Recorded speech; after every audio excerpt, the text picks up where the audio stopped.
Hello,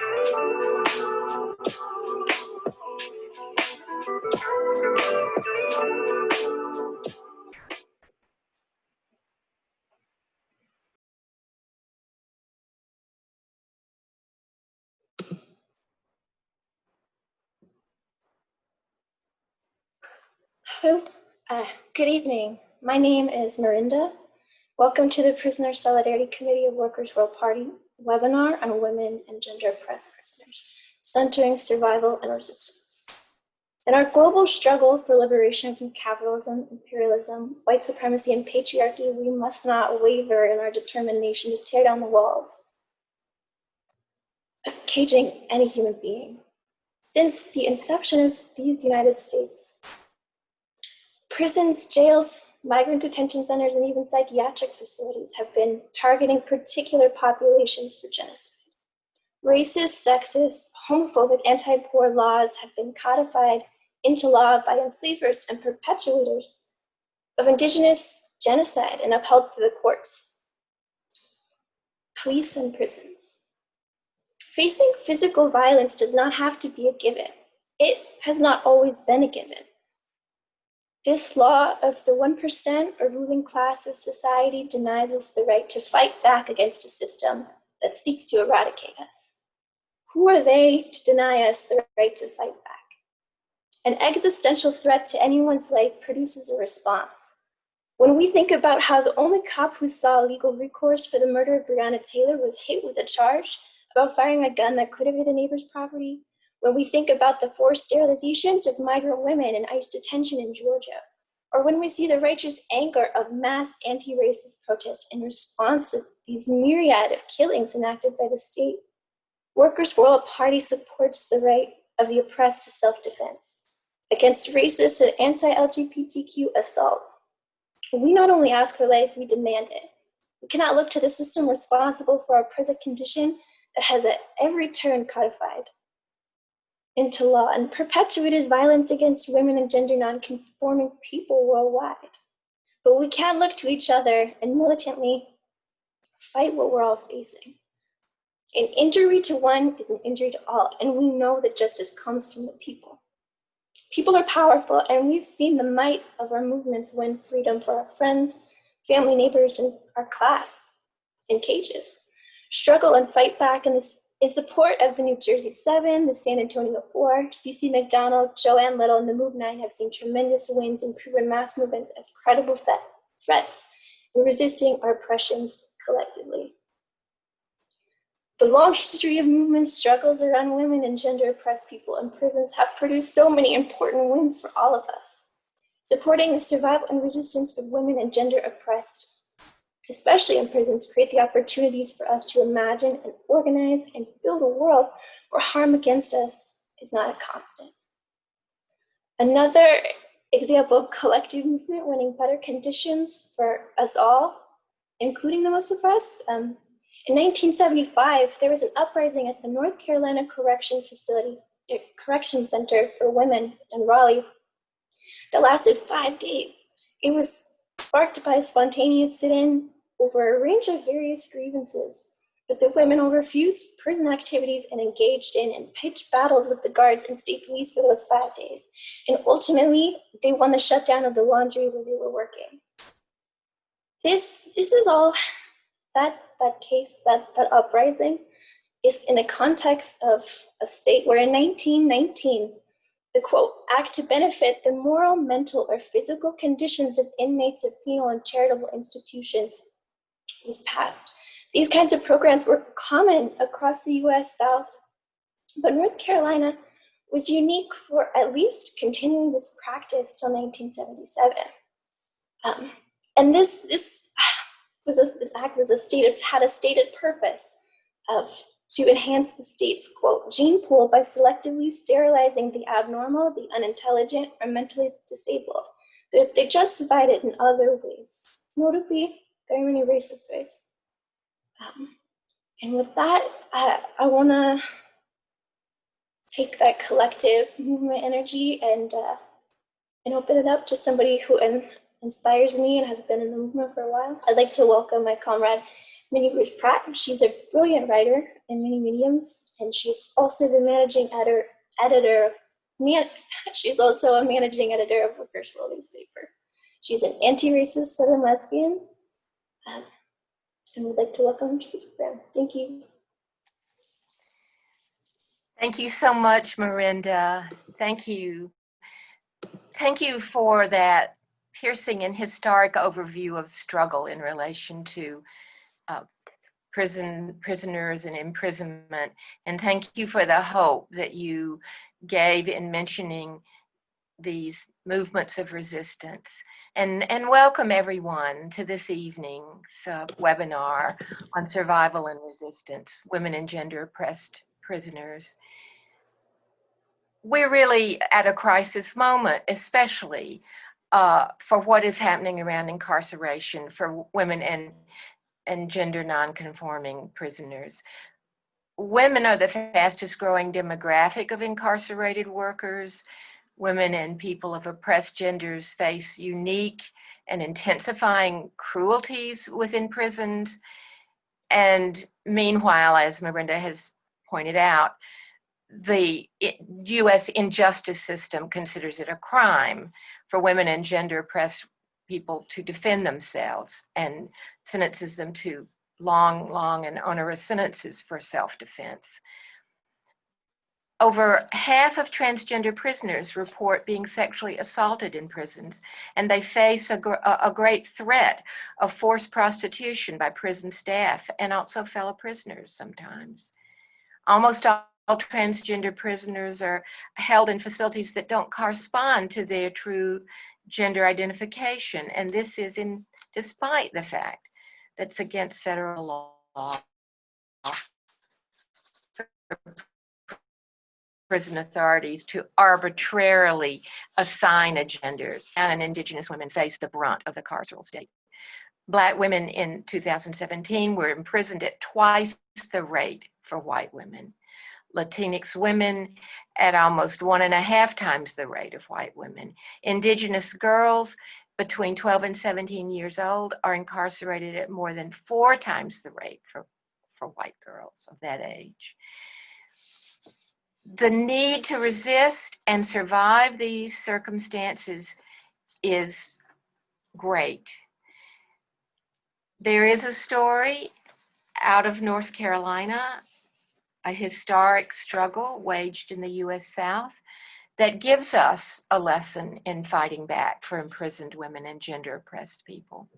I was actually living in North Carolina at the time, becoming active in the struggle, when in August 1975, Joanne Little, who was 20 years old then, an African-American woman, fled her jail cell in Beaufort, North Carolina, an isolated coastal town in the state. She fled after killing the white deputy sheriff who attempted to rape her. Little used the jailer's ice pick weapon against him in her desperate struggle to survive. When she surrendered to authorities, citing self-defense, she was arrested and put on trial for murder. But Little was saved from execution or life in prison by the first successful US mass struggle to assert that African American women had the right to self-defense against white rapists. In 1975, then as now, white supremacy was integral to a state erected for the oppression and exploitation of Indigenous and African American people. And on the night that Joanne Little defended herself, she was also fighting back against the double oppression of African American women in place since the time that enslavers had held African American women as property, exploited their labor as workers, and used their ability to reproduce as a source of profit.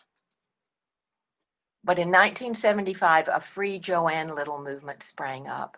It was a broad coalition of women's liberation, Black liberation, left, and prisoner struggle groups. The Winston-Salem, North Carolina branch of the Black Panther Party staunchly defended Little, connecting her self-defense to international struggle. A support statement came from Prisoners Against Rape, prisoners and ex-prisoners convicted of rape, and women active in feminist groups. In the 1970s, U.S. prisoners, including in the South, were rising up.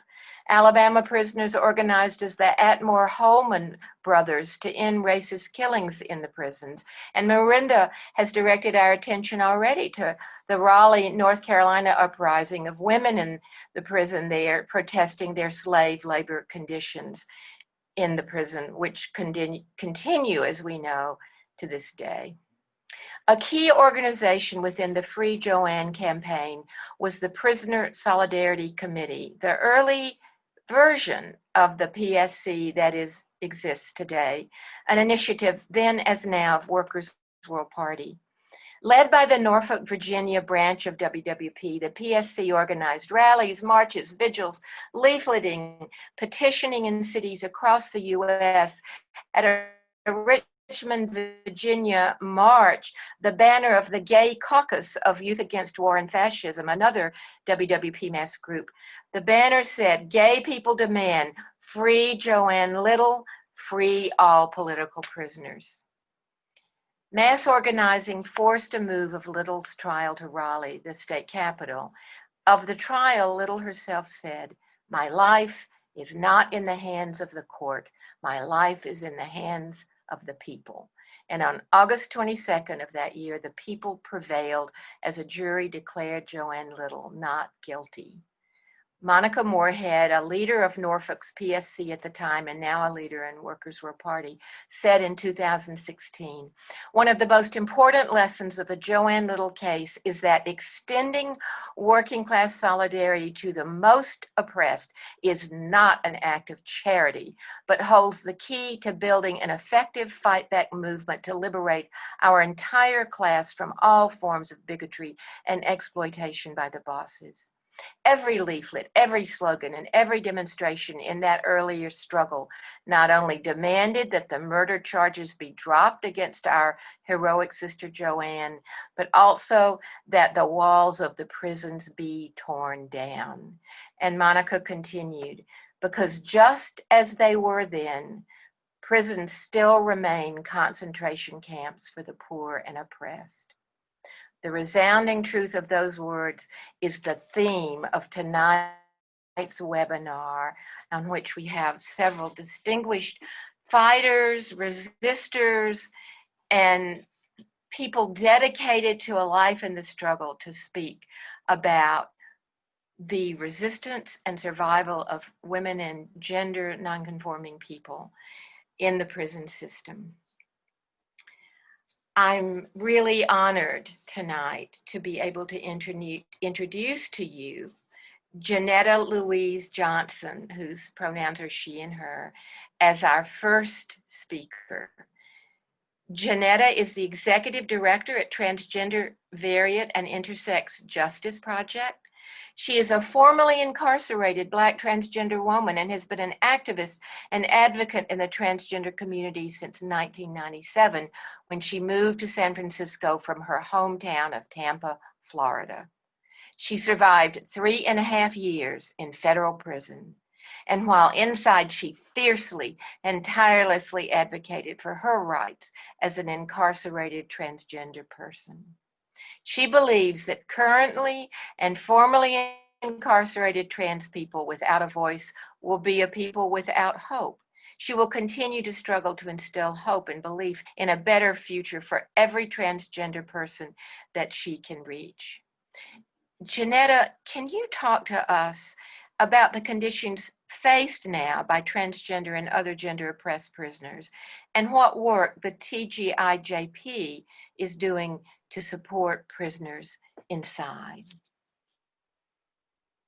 Hi, thank you very much. Thank you all very much. And I constantly am reminded of the trauma and the abuse and the atrocities that trans people are currently experiencing inside of custody. We have a correspondence program where we correspond with trans people every Tuesday from 4:30 to 8 p.m. and which has not exactly been up since COVID-19, but we have been having a staff to go and address a lot of the correspondence that we receive. We also just hired a formerly incarcerated trans woman who has been out for about 5 months, and she is part of our legal team. She's one of the legal assistants to our legal director, who is Alex Benfield. And we've just been receiving a lot of information from various people that are on the inside about the abuse and the trauma and the atrocities that the trans people are experiencing. And as we think about trans people being the most vulnerable population inside the criminal justice systems, and generally when there's a national pandemic, and you could hear me say that for many, many years since I've lived here in San Francisco in the Bay Area, I've always been concerned that if there was ever a national pandemic, how will Black trans people be served? And I'm a firm believer that things only gotten worse, because any type of disease or stigma or any type of thing is always more attached to trans people. It's like, and those are my concerns about the safety for trans people. And we've received a lot of correspondence through very institutions that we're very close to. And one of them is Mill Creek. We are very, very connected to there. There's some concerns that we have, that we've received information from the insiders that there's a lot of things going on in Kern Valley, that a lot of needs are not being met of the people in prison. And so we've been doing a lot of legal correspondence, corresponding with people and teaching them how to advocate for themselves, to ensure that they are strengthened enough to use their own voice and their own penmanship in order to get their needs met. And we're working on various bills and policies to get people to cut down the 65% of the prison industrial complex to meet that goal, and also trying to figure out how can we make sure that trans people are a large part of that population that would be cut and released. We also working with the city and county courts and probation officers to get all the ensure that no trans people will be booked inside the system, that they will come to our organizations, and just doing things to support trans people into getting into safer opportunities as they're being released. And it's been a lot of work. There's been a lot of lack of resources and fundings and various things, but we have been doing our best and really, really showing up and creating opportunities and trying to get trans people in more permanent, stable housing situations, because there's so many cofactors that put trans people at a higher risk. And TJJP, I firmly believe that Black trans women will welcome anybody in. So we're just doing everything we can over on our end to create safe opportunities for people coming directly out of prison. I mean, since COVID-19, we've brought on 4 trans people that have spent long-term in prison as reentry staff who are currently working with us. And of course, you all know, I believe that reentry must come with a paycheck. There's no other way to do reentry, because people don't have the ability to access reentry opportunities that does not come with a paycheck, especially in this, with all the different things that we're experiencing, movement for Black lives, so many Black trans people being murdered. And it's really difficult, because you're trying to create safety for people on the inside and create safety for people on the inside. And another thing that I wanted to name, I'm a formerly incarcerated Black trans woman, and I hate it when people refer to people in prison as prisoners. I really have been talking to our legal director and saying that I think you need to contact every organization that has 4 prisoners on as their name or their website or whatever. I think that we should really, really name that those are people that are in prison. I was a person that was in prison, and I've met so many amazing people in prison. And I served many, many stints of time in prison. Um, and this was the one time in my life that I felt empowered enough not to allow myself to be labeled as a prison, because I had to look at my value and my worth and my wealth that I have on the inside. I am not a prisoner. I'm a person that was in prison.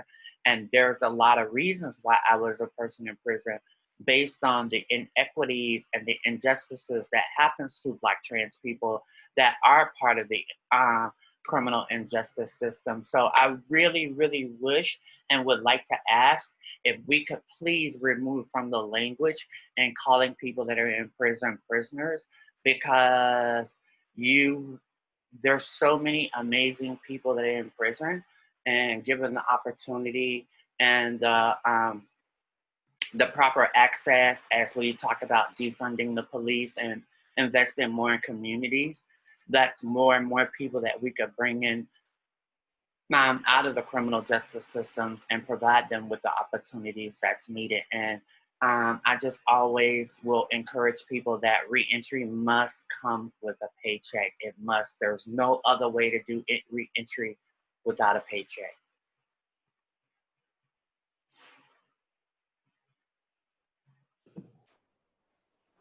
Thank you so much. It is really important to remember that anyone who's been, sent to these institutions are human beings, and they're more than what the system wants to call them. And I really appreciate you coming on and sharing that with us. Next, that I want to introduce Jan and Janine Africa of the MOVE organization. The MOVE organization is a family of dedicated revolutionaries that was founded by the coordinator John Africa in the early 1970s.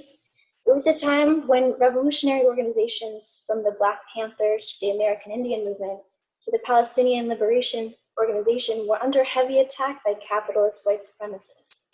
As they say on their website, unmove.com, MOVE's work is revolution, John Africa's revolution. A revolution to stop man's system from imposing on life, to stop industry from poisoning the air, water, and soil, and to put an end to the enslavement of all life.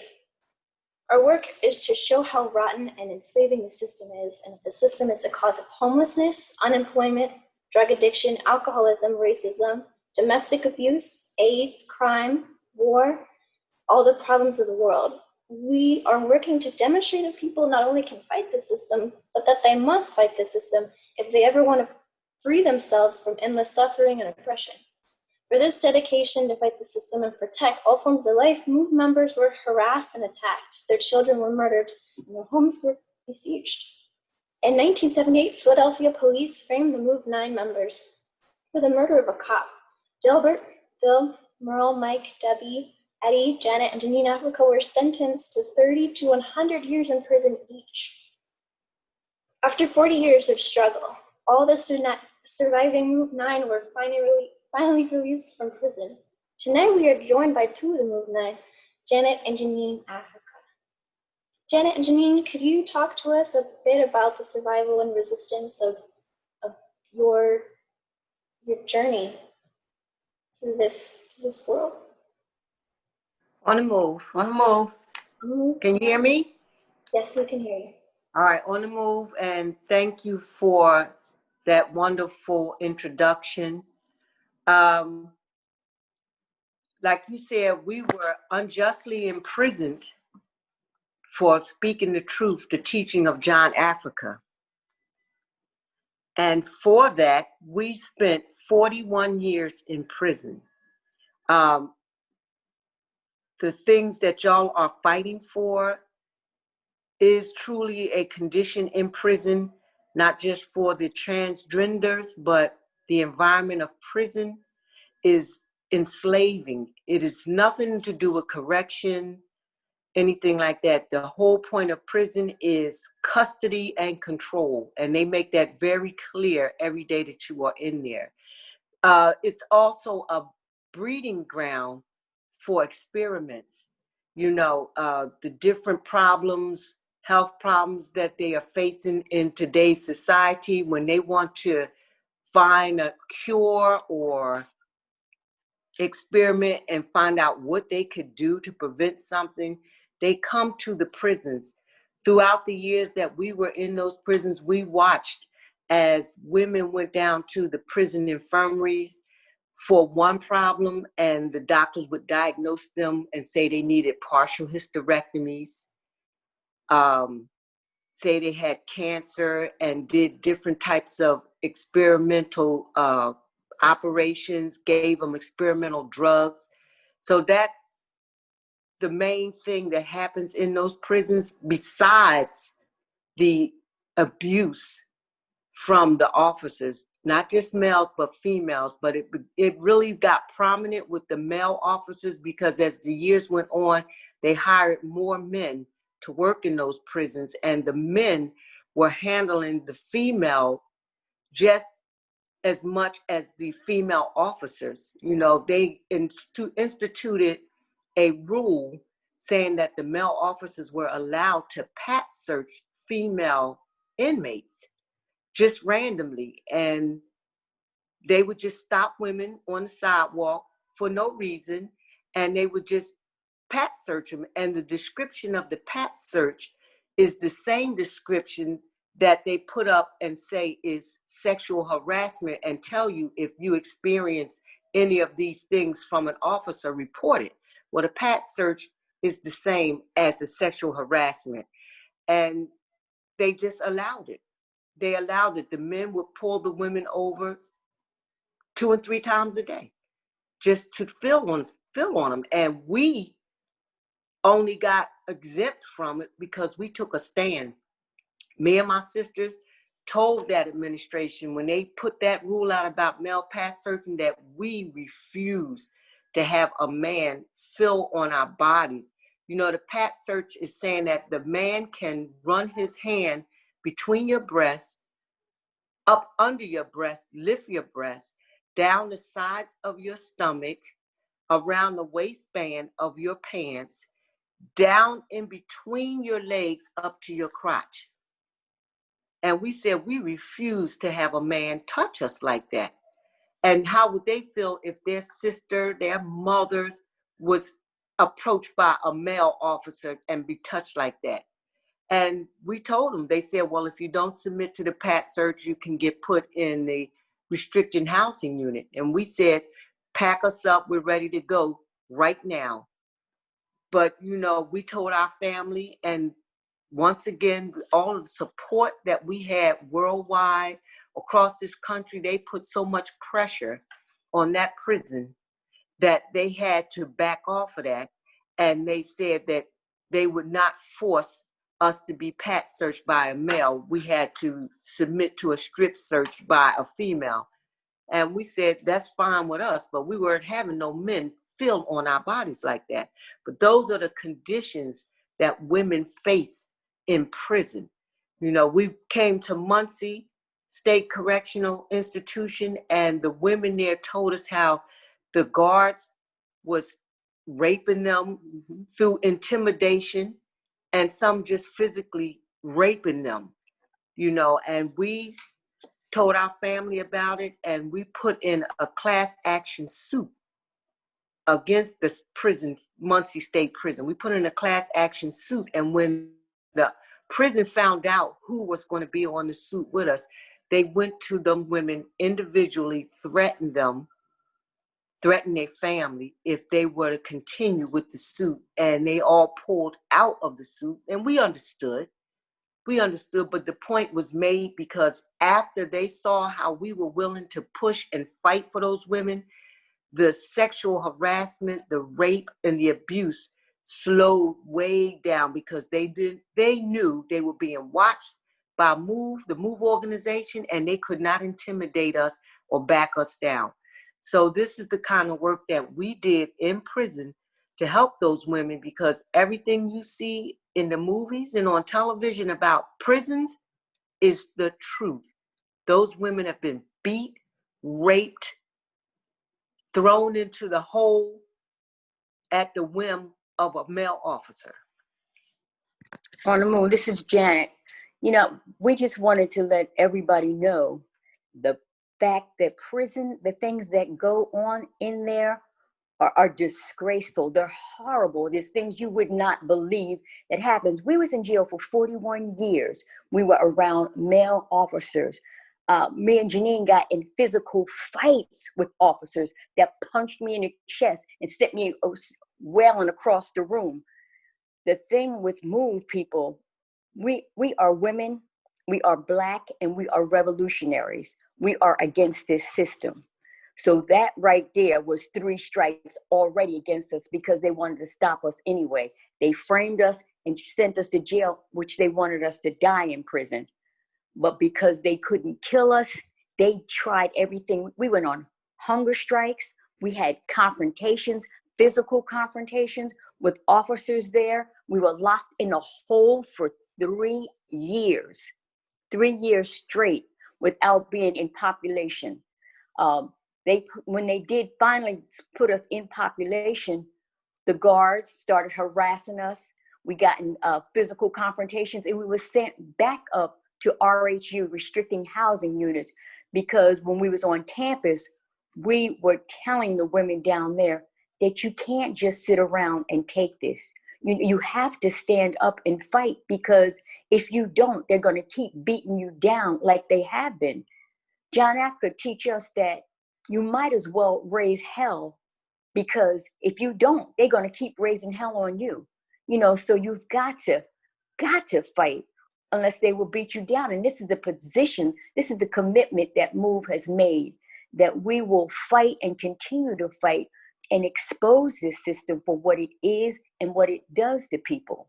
They only tried to break us down, break our beliefs, take us away from John Africa, take us away from this revolution, because they saw us as strong revolutionary women.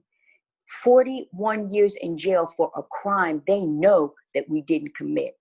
But they were so desperate, they kept us in jail all that time. And with the support of the people, with the strength of our belief, we was able to walk out of that prison strong, revolutionary, stronger than we went in, because there's things that I saw in prison that I really didn't actually believe, because, you know, you hear stories.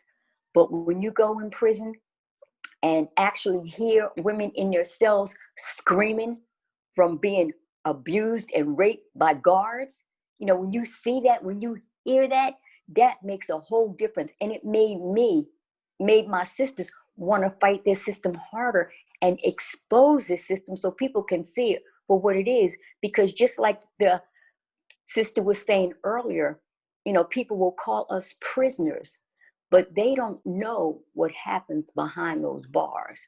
You know, they don't know, they don't feel, they don't see the things that we felt, that we've seen, that we've been through.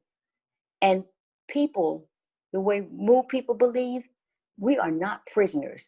You are only a prisoner when you accept the enslavement of prison.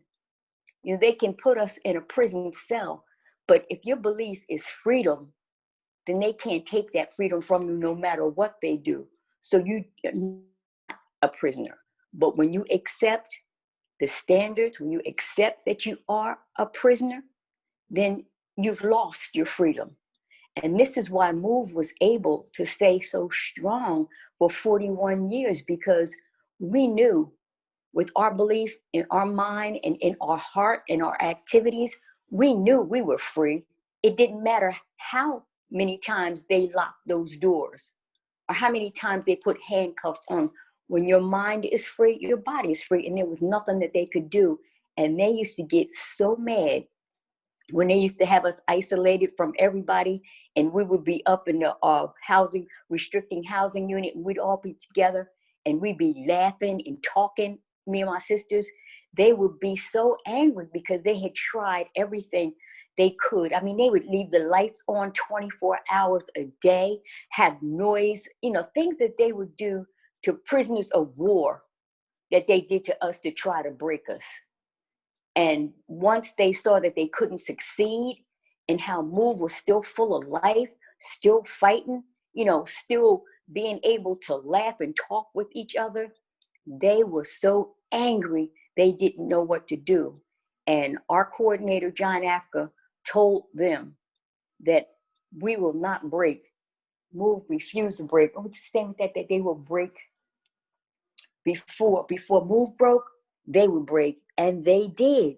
They started treating us completely different because they saw that all the tactics that they used could not work, did not work. So they started treating us different. But the thing is, people need to understand, when you see somebody in jail, understand their position, understand their conditions, and give them understanding to let them know that they have to keep their minds strong. I just got letters from some of our friends that we were in jail with for 20, 30 years, and they say the conditions there have worsened, and the COVID is running rampant. They don't care. They're just throwing people together and not doing anything for them health-wise, not doing anything for them food-wise, giving them healthy food. And the conditions are just horrible. And it's going to continue to happen unless people really start speaking out and fighting for those people that are in prison. Because I remember when we first went to prison, the conditions were bad because prison's always bad. But as time went on, they just started squeezing more people in to where the prisons was like busting at the seams, because their aim is not correction. They call it the house of correction, the place of correction, but their purpose is to coerce and intimidate people into doing what they want them to do. And you don't have to be guilty to go to prison. That's another thing that people need to understand. We were framed. A cop was killed. He got shot in the back of the head while he was facing our house, and the bullet traveled downward. 9 of us were sentenced 30 to 100 years in prison, and we spent 41 of them in there. And the reason they did that was to break us, because they don't want women out there. They don't want Black women out there. They don't want Black women revolutionaries out there, because once you see a strong example, people want to follow it. And that happened a lot with us in prison, because we were dedicated to our belief, to John Africa. So we would exercise, we would eat good, we would go out in the yard and run, and people started gravitating to us, and they started doing them things themselves, and they started getting stronger for it.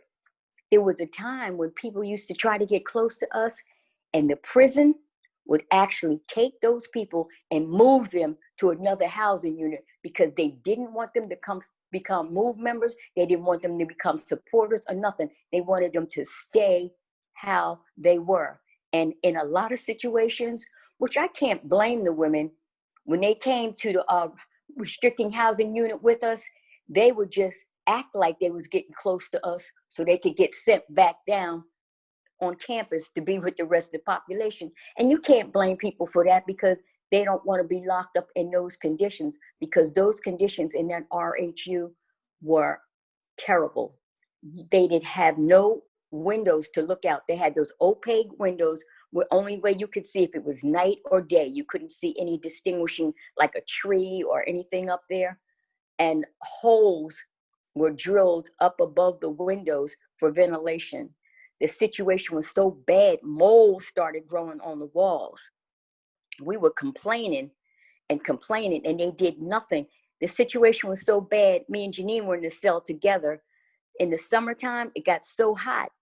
When they fed us off of these paper plates, me and Janine would take turns. She would sit down, I would take a paper plate and start waving it up and down real slow, so some circulation could come in the room and she could get circulation, but not burn so much energy that it would cause me any type of stress. And then we would change over and she would fan and I would sit down. Those are some of the conditions that were put on us when we went to prison, because they were so desperate, y'all. I'm telling you, and they will stop at nothing when they want to try to shut you down. But thanks to our belief in the teaching of John Africa, we're still here. We're out, we're doing speaking engagements, we're taking care of our family, And we want to thank everybody that supported us through all these years and everybody that's out there fighting now. And the fight is strong. The fight is big. I've never seen like it is now with people in the streets. That's what you got to do. That's what you have to do in order to get some recognition, in order to get something happening, because these people don't care. And if they feel like they can keep walking over you, they will. Well, That's right. this is Janine. This is Janine Africa, and what I want to say is that what y'all are doing is really important because they have to expose these conditions, make people aware, because this is the only thing that will put pressure on them. Pressure is the only thing that works with this system. We had a superintendent tell us that she only does what she can get away with.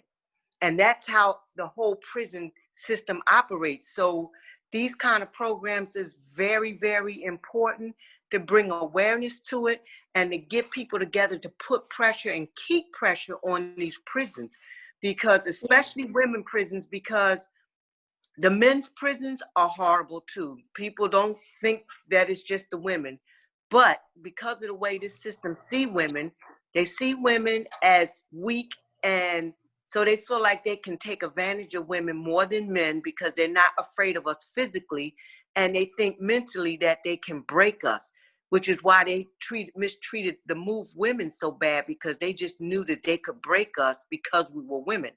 But like I said, this program and other programs is very, very important. And thank you so much for drawing this attention and inviting us to speak on it. And before I go, I just want to say, now that the Move 9 is out, you know, we want people to really focus on the fight for Mumia, because Mumia is only in prison because he told the truth about the Move 9 case, and he was exposed in the court system, and they felt like the only way they could shut him up was to kill him. And when they didn't kill him, they felt like they would legally kill him with the death penalty. Yes, So, absolutely. Thank you yes. so much. Thank you both. On a move. We just want to say that decision that came down about Breonna Taylor was a blatant injustice, and we want to send all our regards to all political prisoners. Free them all. Free Mumia, free them all. On the move. On the move. Okay. And long live John Africa. Long live John Africa. Thank you both so much. Thank you for those really profound lessons on revolutionary organizing, survival, and resistance within the belly of the prison industrial complex. And especially thanks for speaking on how to come out of the struggle stronger than when you started, how to fight harder.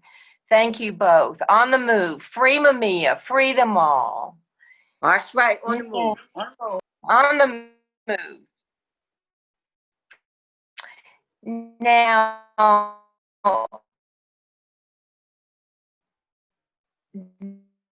next, we're very excited to welcome our comrade from the Philadelphia branch of Workers' World Party, named novelist, Palestinian Liberation Fire, when she was joined by Charlotte Cates and Khaled Baraka of Samadun Palestinian Prisoner Solidarity Network. Susan, I, and Water, and tonight she's going to share with us something from her very latest book, her novel, Against the Loveless World.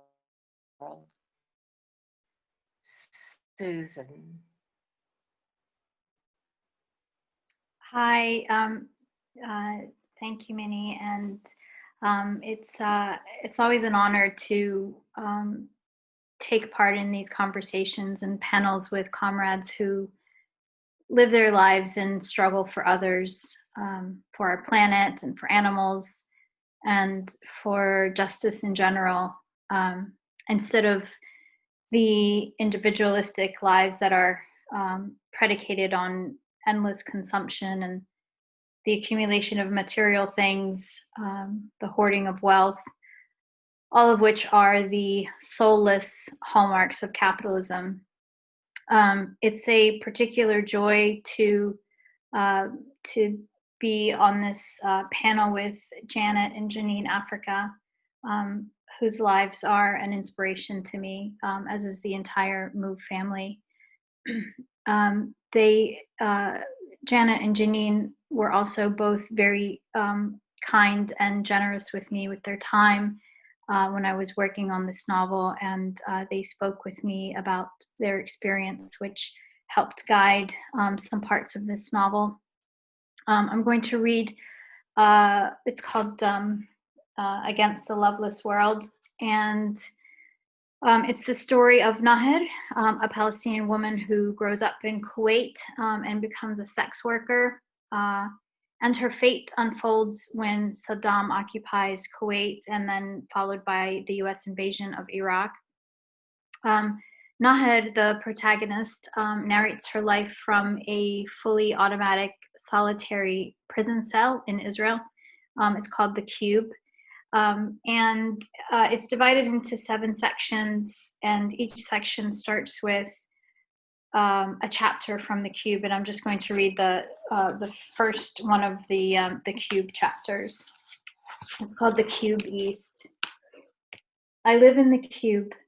I write on its glossy gray cinder block walls however I can, with my nails before, with pencils now that the guards bring me some supplies. Light comes through the small glass block window high on the wall, reached only by the many-legged crawling creatures that also reside here. I am fond of the spiders and ants, which have set up separate dominions and managed to avoid each other in our shared 9 square meter universe. The light of a world beyond, with sun and moon and stars, or maybe just fluorescent bulbs, I can't be sure, stream through the window in a prism that lands on the wall in red, yellow, blue, and purple patterns. The shadows of trees, passing animals, armed guards, or perhaps other prisoners sometimes slide across the light. I once tried to reach the window. I stacked everything I had on top of the bed, a bedside table, the small box where I keep my toiletries, and 3 books the guards had given me. Arabic translations of Schindler's List, How to Be Happy, and Always Be Grateful. I stretched as tall as I could on the stack, but I only reached a cobweb. When my nails were strong and I weighed more than now, I tried to mark time as prisoners do, 1 line on the wall for each day in groups of 5. But I soon realized the light and dark cycles in the cube do not match those of the outside world. It was a relief to know, because keeping up with life beyond the cube had begun to weigh on me. Abandoning the imposition of a calendar helped me understand that time isn't real. It has no logic in the absence of hope or anticipation. The cube is thus devoid of time. It contains instead a yawning stretch of something unnamed, without present, future, or past, which I fill with imagined or remembered life. Occasionally, people come to see me. They carry on their bodies and speech the climate of the world, where seasons and weather change, where cars and planes and boats and bicycles ferry people from place to place, where groups gather to play, eat, cry, or go to war. Nearly all of my visitors are white. Although I can't know when it's day or night, it's easy to discern the seasons from them. In summer and spring, the sun glows from their skin. They breathe easily and carry the spirit of bloom. In winter, they arrive pale and dull with darkened eyes. There are more of them before my hair turned gray, mostly business people from the prison industry. There is such a thing, coming to survey the cube. These smartly dressed voyeurs always left me feeling hollow. Reporters and human rights workers still come, though not as frequently anymore. After Lena and the Western woman came, I stopped receiving visitors for a while. The guard allowed me to sit on the bed instead of being locked to the wall when the Western woman came. who looked to be in her early 30s, came to interview me. I don't remember if she was a reporter or human rights worker. She may have been a novelist. I appreciated that she brought an interpreter with her, a young Palestinian woman from Nazareth. Some visitors didn't bother, expecting me to speak English. I can, of course, but it's not easy on my tongue, and I don't care to be accommodating. She was interested in my life in Kuwait and wanted to know about my sexuality. They all want my pussy story. They presume so much, take liberties with words they're not entitled to. She asked if it's true I was a prostitute. And I'll just stop there. Thanks. Thank you.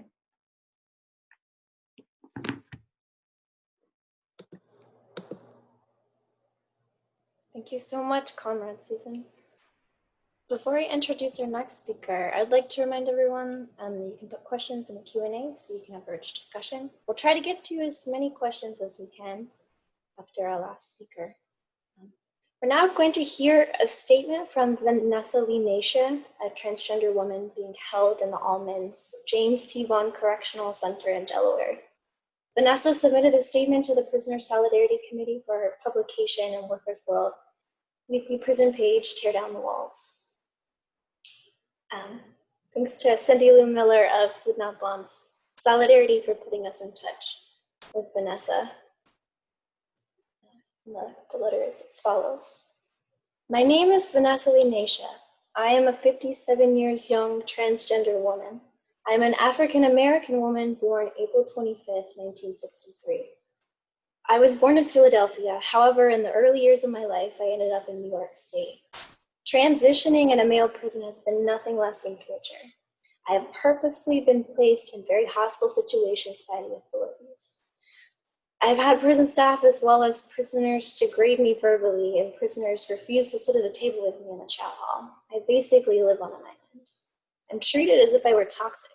Prison staff has stood next to prisoners as I pass by and get laughed at. I am forced to wear facial hair because the razors that the prison permits ruin my face and skin. Laser hair removal is readily available, but the prison would rather have me drag a razor across my face 3 times a week and have me damage my face and endure pain and suffering. When I was finally approved for the hormone replacement therapy, or HRT, the torture reached new levels. The medical provider did not prescribe the correct amounts. At first, it was found that I was ingesting too little, and then it was too much. It felt like I felt like a test dummy or a lab rat. But then again, test dummies and lab rats are treated a whole lot better. As much as I am laughed at and mocked, I sometimes feel like the circus is the place where I belong. Although it is well known that I am transgender and my name is Vanessa, I am still referred to as he and him. The prison staff's clear intent is to discourage me from being transgender. The prison staff know that if they place me in a cell with random people, that it would bring about problems. Needless to say, security placed me in cells and on units with individuals who are transphobic. Violence came about and put me in a position to defend myself, and I did so effectively. Each time that I was attacked, I turned the tables, and I still was placed in isolation. And security allowed others to steal my personal property. Simply put, transitioning in a male prison has been a living hell. Now I'm on HRT, which has caused me to develop visible breasts, and still male guards are allowed to strip search me. I have been threatened that if I do not strip, I will be placed in a hole where I am forced to strip. How is it that I am on HRT? I have breasts, I wear bras and panties, and I'm on the transgender list. And my name is Vanessa, but a male guard may strip me, viewing my breasts and undergarments. That single action goes against everything. It is well established throughout the federal court system that gender dysphoria is a serious psychological condition. Therefore, by law, I have certain rights, and I know this. The same way that male guards are not permitted to strip search women at female facilities, it should not be permitted with me. How is it that I am seen as a woman up until the point of my strip search? By prison staff knowing that I am transgender and still allowing male guards to strip search me shows they are intentionally hostile to my gender dysphoria. Currently pending before the District of Delaware is a civil action that I filed against officers and prison officials. The action asserts that the officers and officials were deliberately indifferent to my gender dysphoria by allowing male guards to strip search me. I'm also challenging the constitutionality of the strip search policy. This is not exclusively about me. My main objective is to get a policy put in place that will protect LGBTQ2S+ prison community. And that's the closing of that wonderful, that important and powerful letter from Vanessa. Thank you, Miranda, so much for reading that, and solidarity to our comrade, Vanessa. You can read the full text of Vanessa's statement, as well as letters and essays from other incarcerated workers in Workers' World Tear Down the Walls prison page, which is in the paper every week at workers.org. And if you'd like to receive daily updates from Workers' World, it's very easy. You can just click on workers.org and subscribe.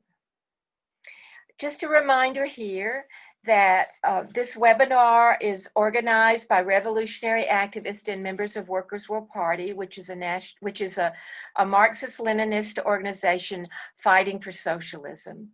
If you like what you hear tonight and you want to check us out, go to workers.org and click on the Join WWP link, and somebody will be in touch with you. You can also read the latest articles from our Workers' World newspaper and check out the latest PDF of the paper on the workers.org site.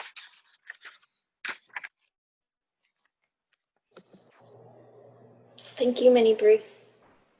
This is now the third webinar hosted by the Prisoner Solidarity Committee of Workers' World Party, and you can follow us to stay in touch on Facebook, Twitter, and Instagram at PSCWWP.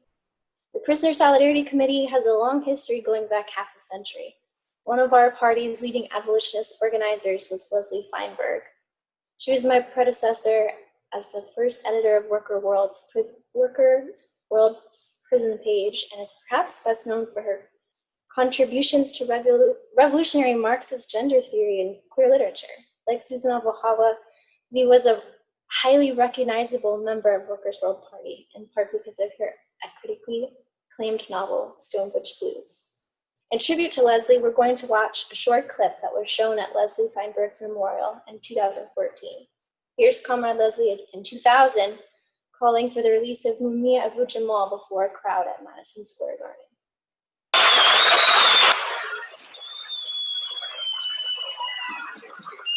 My name is Leslie Feinberg.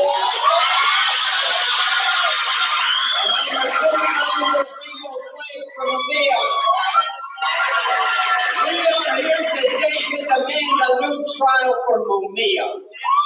And we are here to stand shoulder to shoulder with the family of Patrick Dorisman and all the victims of police brutality.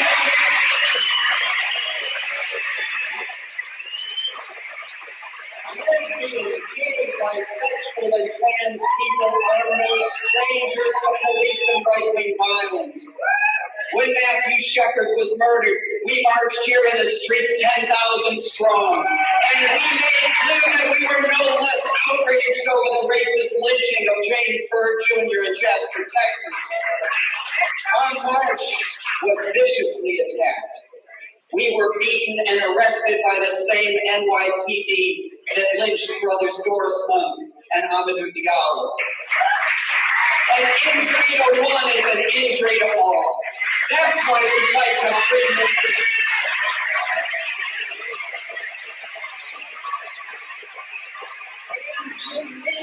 Stands with rainbow flags. Mumia from death row called for unity to stop anti-gay murders. It took courage for him to stand up against gay action. Now that's his method.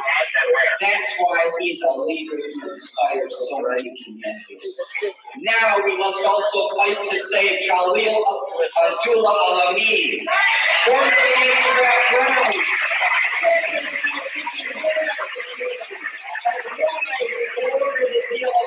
The rising progressive movement. We must not let ourselves be divided. The Jewish Defense Organization tried to shut down this historic event. How dare this Klan-like group that has bombed and murdered claim to speak for Jewish people? Let the voices of all anti-racist Jews, of all progressive white people be heard loud and clear. For so long, the Black and Latino community suffered one police murder after another. We saw mass demonstrations, even rebellions, but more white people needed to protest. White people in particular have an extra responsibility to combat every manifestation.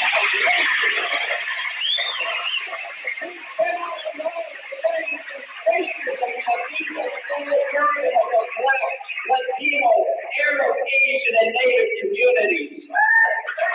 Since the murder of Amadou Diallo, more white people have protested racist police murders. Not enough, but a new day is coming. We can see it, and that's what the government fears, and that's what they want to stop. And that's why we must unite as one fist in greater numbers in order to deal a death blow to racism, police brutality, right-wing violence, the death penalty, and slave labor in the prison industrial complex.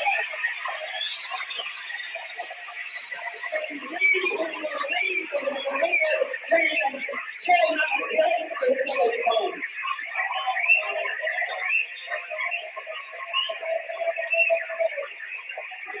And now it is my honor to introduce.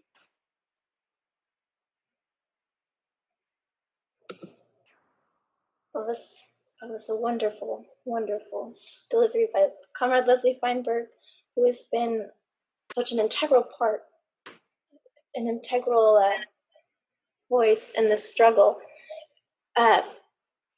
Leslie Feinberg even upheld the struggle of Cece Mcdonald, and Cece Mcdonald was also unjustly imprisoned for defending herself. She's a 23 African. She was a 23-year-old African American trans woman who was brutally attacked by a mob of white racists as she and her friends were walking to the grocery store in Minneapolis in June 2011. A glass mug had been smashed into her face, severing her jaw. And when McDonald reached into her purse for a small pair of scissors, one of her attackers, who had a swastika tattooed on his arm, he ended up being stabbed to death. Cece defended herself, and her case was deliberately brought to the attention of the world, in part thanks to Comrade Leslie Feinberg, but in great thanks to the entire movement who brought attention to her case across countries, even in Europe. The right to self-defense is incredibly important. And according to a recent report by the ACLU, the vast majority of women in prison have been victims of violence prior to their incarceration, including domestic violence, rape, sexual assault, and child abuse. Many women are in prison for so-called violent crimes. They've received these long sentences for defending themselves and their family against a batterer or an abusive partner. Our next speaker is Wendy Howard. Wendy is a member of Sister Warriors, All of Us or None, and No Justice Under Capitalism in California. She herself is being charged with first-degree murder for defending herself against her abuser, who was a man who had tried to kill her while pregnant with their daughter, raped her, and was sexually abusing their daughter. While in the Kern County Jail, Wendy met several women who were facing similar charges for defending themselves against domestic and sexual violence. Wendy, what is happening now with your case, and what were the conditions you faced in the Kern County Jail? Hi there. Thank you so much for the introduction. And so right now what is going on with my case is I have a gag order, so I'm not technically allowed to talk about the case specifically to media. They did that in an interesting twist because they were trying to change the venue of the event, which if anybody knows about law, that's a really interesting concept for the prosecution to want to change the venue when it's usually the defense that wants to change the venue. But because we had so much community support, they tried to do that. So I'm facing charges of first-degree murder, which will come with a 50 to life sentence if I am convicted. This was after years of abuse, restraining orders, ineffective policing, with very little to any help in those phone calls to police. This non-prosecution of this person and not being held accountable ended up empowering him. And so things got worse. When the unfortunate situation occurred in which I had to defend myself, I called the police seeking their assistance and help and ended up being the one taken to jail. I had truly believed in the justice system up to a point that I was impacted by it. And at that point, when I went in there, I quickly learned exactly the tactics that they used, just even in the county jail. And in that, I wasn't even convicted of anything. I was charged of something. However, some of the things that they do in even the jails are pretty harmful. For one, I had just experienced a traumatic attack. They did not give me any kind of medical evaluation or attention, specifically mental evaluation. And they also denied me my medication for 6 weeks. I have to take a shot every week, and they denied me medication, which ended up in my permanent joint damage. I have rheumatoid arthritis. I also met other ladies that were in there with similar charges as mine. When I first went in there, I was not as close to the ladies as I could have been, but when I realized that a lot of the ladies that were in there for things that really they didn't have control over, such as abuse, early childhood abuse, some stories as bad as mine, if not worse. And so that brought us to have a connection and a deep respect for each other and helping one another while we were there. And in that, I found a lot of discrepancies in the way that the system worked. There's one lady in particular that has charges that are very similar to mine. She's been through 2 mistrials, and they're now trying her for the 3rd time. They have refused to give her bail reduction, and she has been in pretrial, not guilty of anything, for over 3 years, and now during COVID. So I have this kind of survivor's guilt, I guess I would say, because I was given bail reduction in my hearing. And I am now out on a $500,000 bail, while she is still being held on a $1,500,000 bail. $1,500,000 bail. And so it's kind of made me pretty angry to see those discrepancies and to see what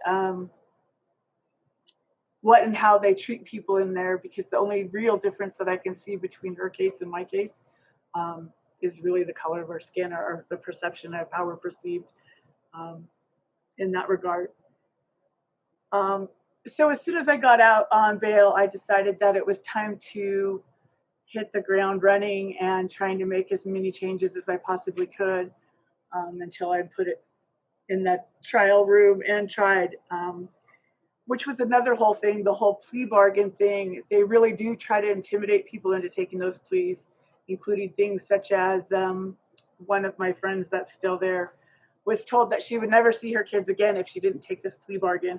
It was an unreasonable and overcharged plea bargain. It's just so she didn't take it, and her probation or her public defender at this point isn't really fighting for her. And because of COVID and because of the courts being closed, her family's not there to kind of hold them accountable either.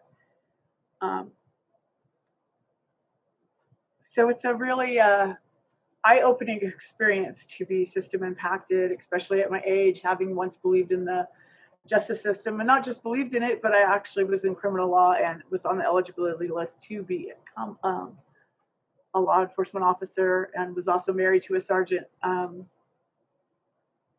so it was quite the eye opener. Definitely a awakening, a rude awakening, when I found myself in the system and saw how things really worked. And that's my passion now, is to try to bring that to light and bring people to realize that the people that are inside are really people who have suffered things, and maybe there's a different way that we can look at what healing and restoration to community might really look like in the future. And so that's my goal. And thank you for your time and listening to my story.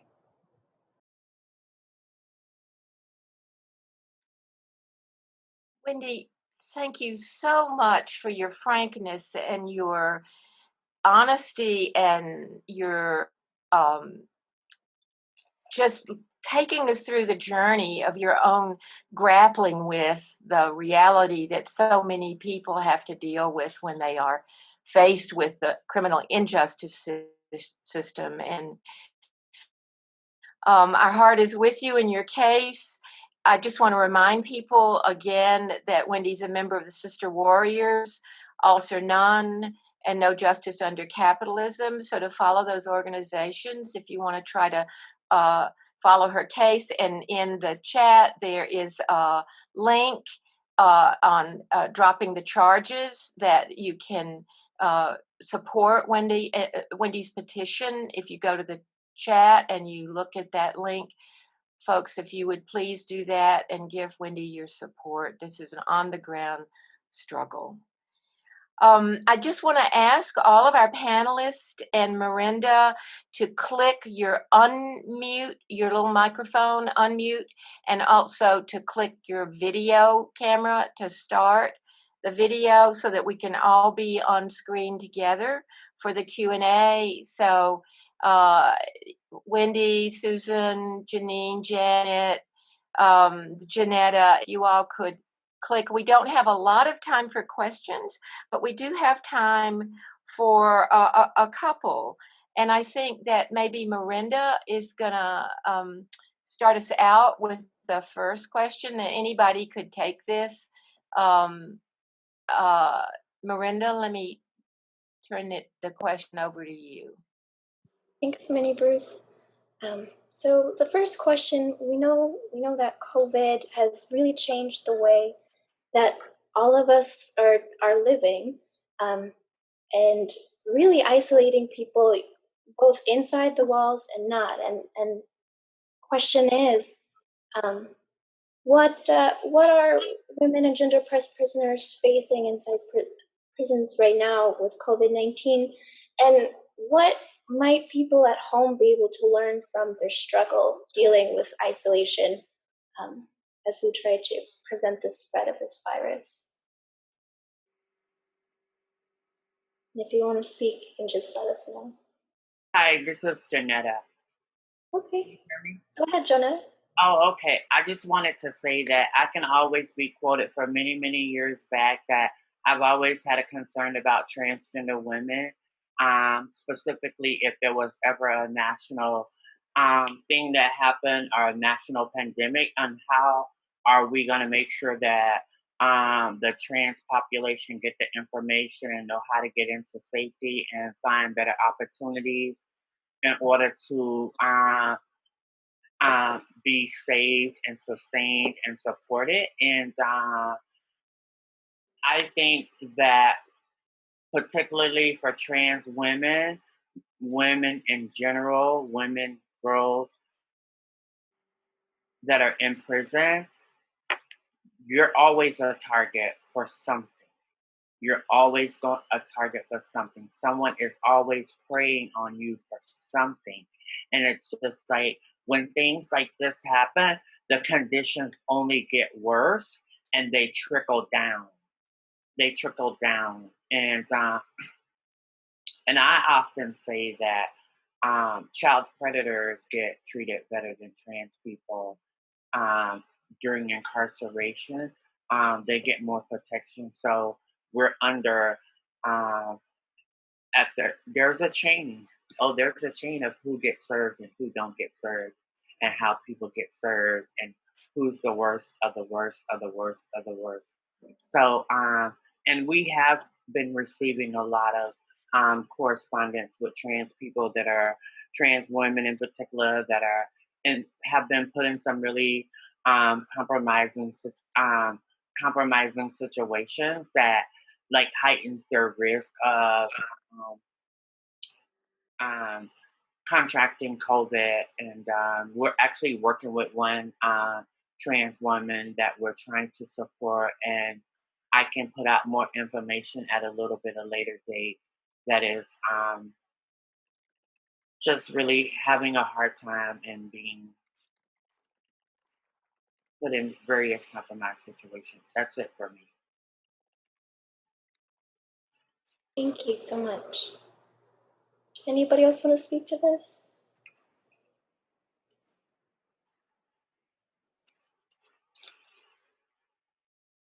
Well, if there's no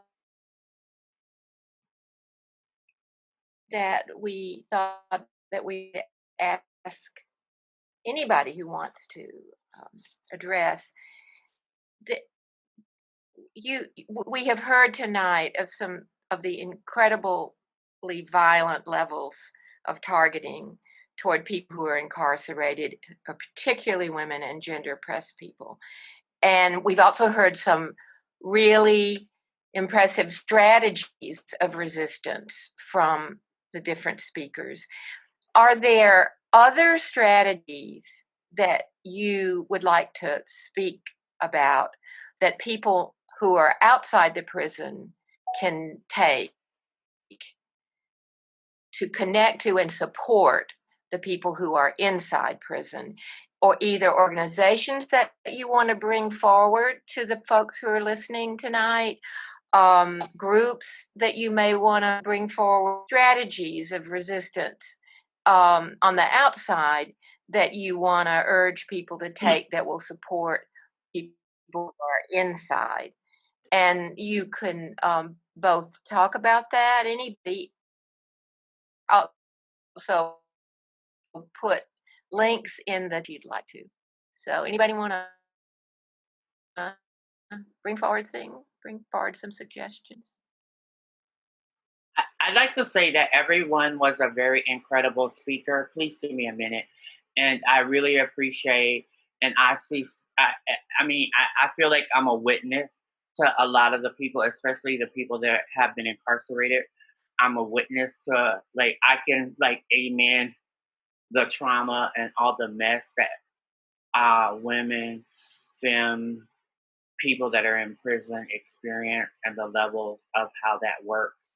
But I also want to say, Wendy, it was great to hear your story, and I know that I'm not like a religious person, but I'm a very spiritual person, and I feel like sometimes we have life experiences so that we can decide where we want to be in this world.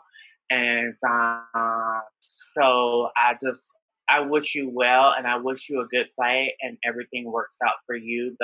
And I also hope that you really, really have the understanding and compassion that is needed to support people that are in custody and trying to get out of custody, and better ways of supporting people, and that you use whatever access or privilege that you have to continue to do this work. I'm praying that you're on the other side of this mess. I'm firsthand on what all this feels like and how damaging it could be.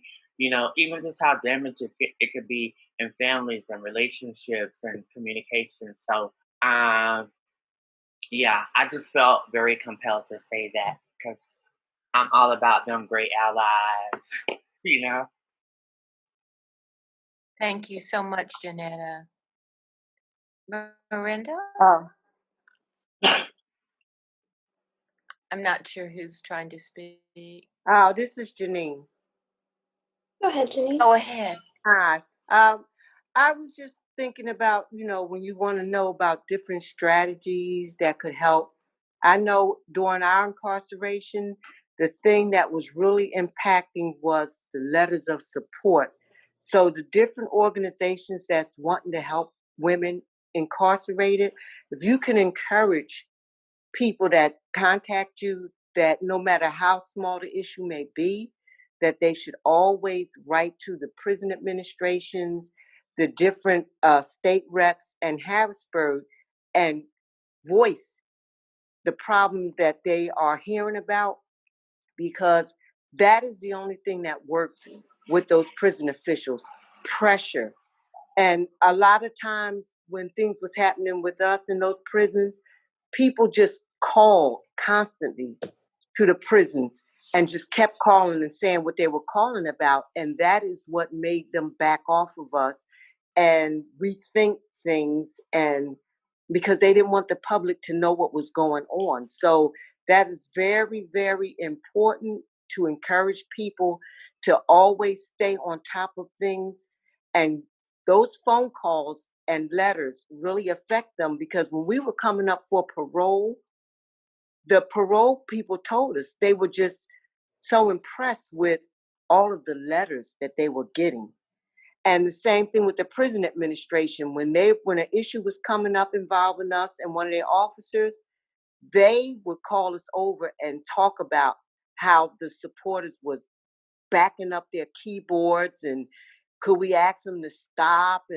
But it was that kind of thing that really put pressure on them. And people might think that that's not a big deal, but a phone call, a letter, is more impacting than people would realize. So to help those women and men on the inside, you have to let the prison administration know that they're being watched and that it's not being tolerated. Yeah, This thank is you so much. such important information, Janine. Thank you. Miranda, are we at our wrap-up moment? Just about, yeah.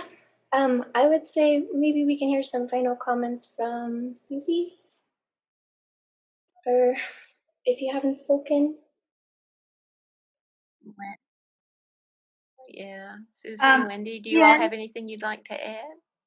I really am here to listen. I mean, I just wrote about a fictional character who was incarcerated, and I have imagined it, but of course, there's no way that I can know, having not experienced it. And I just want to say I'm in awe of all my sisters here who are facing some things that are unimaginable to most people, and doing so with such courage and grace, and resolve. And I would just like to just express my love and deep admiration and gratitude for your voice.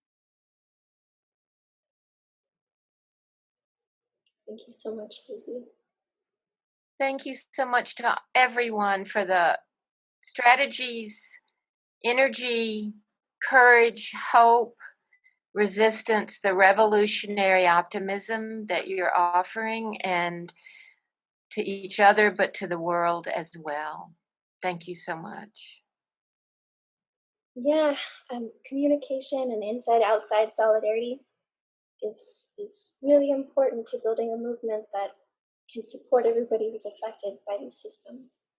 I really thank everybody for their time and their grace, and for just joining us this evening. And I hope that everybody who's been listening in has enjoyed tonight's webinar.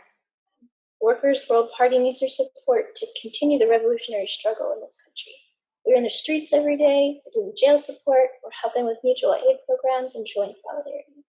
We're a totally volunteer organization, and we depend upon donations from people like you for our survival. Everything under capitalism takes money, and any amount that you can donate will help. We will put it all into continuing the struggle to bring down this rotten, racist, oppressive system and tear down the walls of prisons, jails, detention centers, and the like. You can donate in 3 ways: Venmo at Workers World, the website workers.org/donate, or patreon.com/WW. All donations to patreon.com will go directly to providing free subscriptions of Workers World newspaper to posters all over the country. It's an important part of our solidarity with people behind bars and the walls of prisons, jails, and detention centers. Our newly reformed Prisoner Solidarity Committee says it loudly and clearly, free them all. And I would like to let everyone know that we have a new book available entitled What Road to Socialism, a compilation of writings from Workers' for Newspaper about the many working class struggles happening today. You can download it for free along with many other books published by Workers World at workers.org. Thanks to everyone for bringing your wisdom to all of us tonight. This webinar has been organized by Workers' World Party, a Marxist-Leninist organization fighting for revolution in the belly of the beast. Go to workers.org for more info about us, and we'll have another webinar next week. We hope you can join us Thursday, October 1st, same time, 8 p.m. Eastern, 5 p.m. Pacific. Stay safe. Free them all. Free them all. Free them all. And build a workers' world. Free them all. On the move. On the move. Free them all. On the move.